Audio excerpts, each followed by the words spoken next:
and welcome everyone. My name is Victoria Castor and I am the Sustainability and Water Conservation Coordinator for the City of Peoria. Today we're going to talk about one of my favorite topics, which is trees and how best to select them and to plant them. So we are here today at the Peoria Fusion Xeriscape Garden, and behind me is the sugar bush, which is a small tree, but a great lovely example that we'll kind of use today.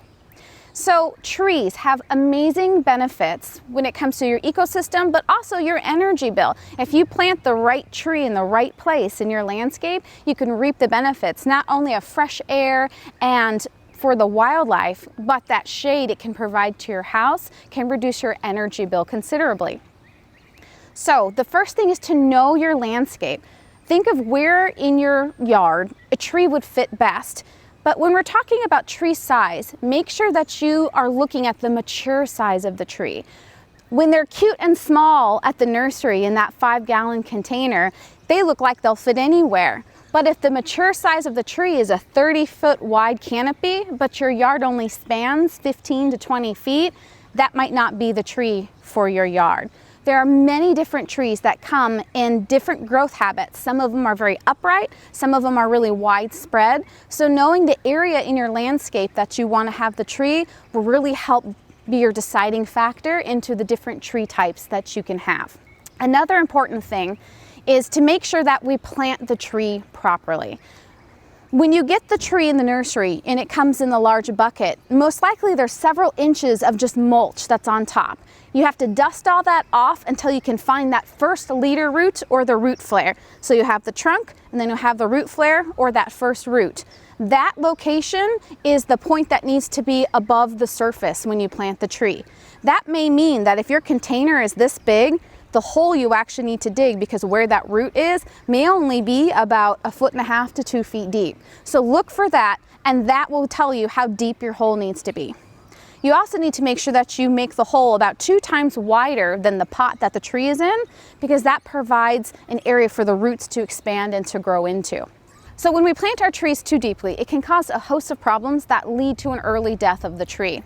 Not only do the roots not get enough oxygen if they're too deep, but in our windstorms during the monsoon season, when we have those heavy winds, all of the force of that wind is now on the main branch of the tree and not being able to flex with the roots, so we have a lot more tree failure. So it's very important to find that leader root or find that root flare and make sure that that is an inch or two above your hole. You also have to account for settling. When we plant a new tree and we've dug up all that soil, there's going to be a little bit of settling over time. And so you want to be able to allow for that so that you don't end up having a deep hole and then over time those roots get buried even deeper. So we've talked about tree selection, the right plant for the right place. We've talked about how to properly dig the hole and how deeply to plant the tree. So now let's talk about watering. So believe it or not, when we first plant a tree, you have to put water right at the trunk because that's where they're watering in the nursery. But as that tree grows and gets established, which takes about 2 years, we need to be able to move that watering out towards the edge of the canopy. Like this sugar bush tree behind me, you can see that the edge of the canopy right there, when it rains, the water's naturally going to hit the leaves and shed off to that point. That's actually where the roots are that can absorb the water. When we water just at the trunk itself, it actually causes more rot issues and problems, and it's not providing the water where the tree needs. So it's always important as a tree grows to make sure that we're providing water further out to adjust for the canopy and the root size. After we've planted a tree, it's really important that we provide consistent watering for the first 2 years until it gets what we call established.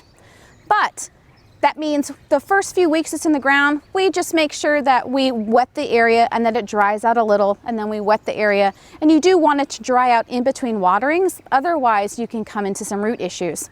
Once it's been in for a few months, you can begin to kind of back those waterings off to maybe just once a week. By the time the tree is about 2 years old, you should be able to water deeply. So we want to water trees to a depth of about 3 feet, but infrequently. So we're providing that deep watering, but we may only be watering once a month.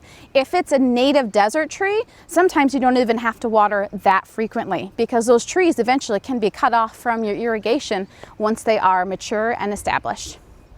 Thank you for joining us, and we hope that you go and plant some wonderful trees to provide all the amazing benefits that they can give us.